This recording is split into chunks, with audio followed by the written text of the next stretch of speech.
वमा हादिहिल हयातुद्दुनिया इल्ला लहवुन व लइब व इन्नद्दारल आखिरत लहियल हयवान लौ कानू यअलमून। और ये दुनिया की ज़िंदगी खेल तमाशे के सिवा कुछ नहीं है। कोई भी खेल, उसके अंदर कुछ चीज़ें होती हैं जिनके साथ खेला जाता है, कुछ आलात उसके होते हैं। ये दुनिया की ज़िंदगी अल्लाह ने खेल तमाशा कहा है, और इसके अंदर जो खिलौने हैं ना, ये माल, ठीक है, इसी तरह ये आसाइशें, ये रंगीनियाँ, ये मालो दौलत, ये सारे इस दुनिया के खिलौने हैं जिसके साथ इंसान खेल कर अपने दिल को खुश करता है। और ये खिलौने इंसान के पास 100 बरस तक भी रहे तो आखिरकार ये ख़त्म होने हैं, ये टूटने हैं। अल्लाह ताला फरमा रहे हैं कि दुनिया की ज़िंदगी ऐसे ही है जैसे आप कोई खेल खेल रहे हैं, और उस खेल के अंदर जो आपके पास चीज़ें हैं वो एक ना एक दिन तो पुरानी होकर ख़त्म होती हैं ना। आपने कोई बैट लिया है, 2, 4, 5, 10 साल बाद वो ख़त्म हो जाएगा। ये दुनिया की ज़िंदगी भी इसी तरह ही है, और इसके अंदर जो खिलौने हैं इनकी भी एक मुद्दत है और वो एक दिन ख़त्म हो जाएंगी। व इन्नद्दारल आखिरत लहियल हयवान, और यकीनन जो आखिरत का घर है वही हकीकी ज़िंदगी है। लौ कानू यअलमून, काश के उनको इल्म होता। फ़इज़ा रकिबू फ़िल फ़ुल्की दअवुल्लाह मुख़लिसीन लहुद्दीन फ़लम्मा नज्जाहुम इलल बर्रि इज़ा हुम युश्रिकून। ये अल्लाह ताला कुफ़ार की फ़ितरत को बयान कर रहे हैं। ऊपर से वो जितना मर्जी अल्लाह का शिरक करता रहे, लेकिन दिल के अंदर उनके भी तौहीद है। यानी उनको मालूम है कि एक अल्लाह है जिसने पूरी कायनात के निज़ाम को संभाला है, और मुश्किलात के अंदर निकालने वाली ज़ात अल्लाह की है। उनकी फितरत में ये चीज़ शामिल है, अगरचे वो इसको नहीं मानते, ज़ुबान से इसका इकरार नहीं करते।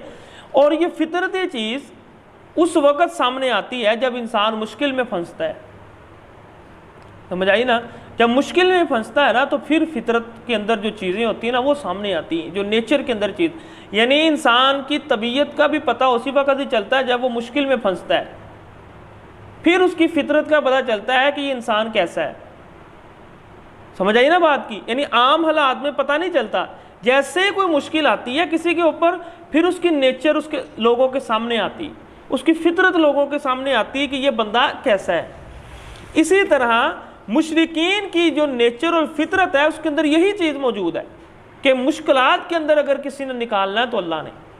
इसलिए अल्लाह फरमा रहे फ़इज़ा रकिबू फ़िल फ़ुल्क, जब वो कश्तियों में सवार होते हैं, दअवुल्लाह मुख़लिसीन लहुद्दीन, उस वक़्त सिर्फ वो अल्लाह को ही इखलास के साथ पुकारते हैं। फ़लम्मा नज्जाहुम इलल बर्रि इज़ा हुम युश्रिकून, जैसे ही वो निजात पा लेते हैं खुशकी की तरफ, तो फिर वो अल्लाह के साथ शरीक यानी शिरक करना शुरू कर देते हैं। लियकफुरू बिमा आतैनाहुम, अल्लाह फरमा रहे हैं इस शिरक का उनको कोई फ़ायदा नहीं होगा सिवाय इसके कि वो अल्लाह की नेमतों की नाशुक्री करेंगे। अल्लाह ने उनको बचाया है, तो अब आप बच गए हैं तो आप अल्लाह के साथ शरीक ठहरा कर उसकी नेमतों की नाशुक्री कर रहे हैं। वलियतमत्तऊ फसौफ यअलमून, तो ठीक है फ़ायदा हासिल कर लो, अनकरीब तुम्हें हर चीज़ का इल्म हो जाएगा। अवलम यरौ अन्ना जअलना हरमन आमिनन व युतखत्तफुन्नासु मिन हौलिहिम, अल्लाह मक्का वालों पर जो एहसान अल्लाह ने किया है, बहुत सारे किए, उनमें से एक ये बहुत बड़ा एहसान है कि आपकी सरजमीन को अल्लाह ने बहुत पुरअमन बनाया। अगर आपने अल्लाह के एहसान को देखना है तो अपने इर्द गिर्द के इलाकों को देखें, कोई पता नहीं चलता किसी वक़्त किसी को उठा कर ले जाते हैं, कोई पता नहीं चलता किसी भी वक़्त किसी को लूट लेते हैं, मार देते हैं। लेकिन ये अल्लाह ने इस ज़मीन को ऐसा पुरअमन बनाया है कि यहाँ पर किसी को इजाज़त नहीं है कोई जानवर भी मार सके। तो ये अल्लाह का एहसान है। अफ़बिल बातिल युमिनून व बिनिअमतिल्लाहि यकफुरून, लेकिन तुम इतने एहसान फरामोश हो कि बातिल के साथ ईमान रखते हो और अल्लाह की नेमतों का इनकार करते हो। वमन अज़लमु मिम्मन इफ्तरा अलल्लाहि कज़िबन औ कज़्ज़ब बिल हक़्क़ि लम्मा जाअह, तो फिर ये बात जहन में रखो कि जो अल्लाह रब्बुल आलमीन के ऊपर झूठ बांधता है और जो अल्लाह ने हक़ देकर भेजा उसको जुटलाता है, उससे बड़ा जालिम अल्लाह के यहाँ कोई नहीं है। किसी भी बात को, ये नहीं है कि ये सिर्फ मुशरिकीन से ही मुखातिब है, कोई भी बात दीन इस्लाम के अंदर है और वो दलाइल के साथ साबित है और दिल उसको तस्लीम कर रहा है, लेकिन ज़ुबान से इकरार नहीं कर रहा, मजबूरियों की बिना पर, ये मेरी मजबूरी है जी, ठीक है, वो मजबूरियाँ कुछ भी नहीं है। मजबूरी कुछ अरसे के लिए होती है, फिर उसने ख़त्म भी तो होना होता है ना, ठीक है ना। तो उसको ऐसी मजबूरियों को ख़त्म करना चाहिए कि जो आपको हक़ कबूल करने में मुश्किल पेश आ रही है। जिस तरह के अल्लाह ताला क्या फरमाते हैं कि अगर आपको किसी इलाके में दीन के अहकामात पर अमल करना मुश्किल हो रहा है, आपकी मजबूरी है कि मैं यहाँ पर दीन के अहकामात नहीं पूरे कर सकता, तो अपनी इस मजबूरी को दूर करो हिजरत करके। और अगर आप हिजरत नहीं करते और आप मुजरिम हैं, फिर तो ये मजबूरी ठीक है, एक वक्त तक उसको शरीयत मानती है, लेकिन ये नहीं कि सारी ज़िंदगी अब वो आपकी मजबूरी रहेगी।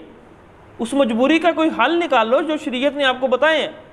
तो कोई भी बात जो कुरान और हदीस से साबित है, आपका दिल मानता है, लेकिन आप कहते हैं यार क्या कहेंगे मेरे इर्द गिर्द के लोग, मेरे ख़ानदान वाले क्या, तो ये क्या है, आप जुल्म कर रहे हैं। वमन अज़लमु मिम्मन इफ्तरा अलल्लाहि कज़िबन, जो अल्लाह पर झूठ बांधता है वो भी जालिम है। औ कज़्ज़ब बिल हक़्क़ि लम्मा जाआ, और जो हक़ उसके पास आया अगर उसको भी बुझलाता है तो फिर भी वो क्या कर रहा है, वो जुल्म कर रहा है। अलैसा फ़ी जहन्नम मस्वल लिल काफ़िरीन, क्या काफिरों के लिए जहन्नुम में जगह नहीं है? यानी कि अल्लाह की जहन्नुम छोटी है कि अल्लाह इन लोगों को पूरा नहीं ला सकते उसके अंदर? नहीं भाई, अल्लाह की जहन्नुम बहुत वसी है, इनके लिए बड़ा ठिकाना अल्लाह के पास।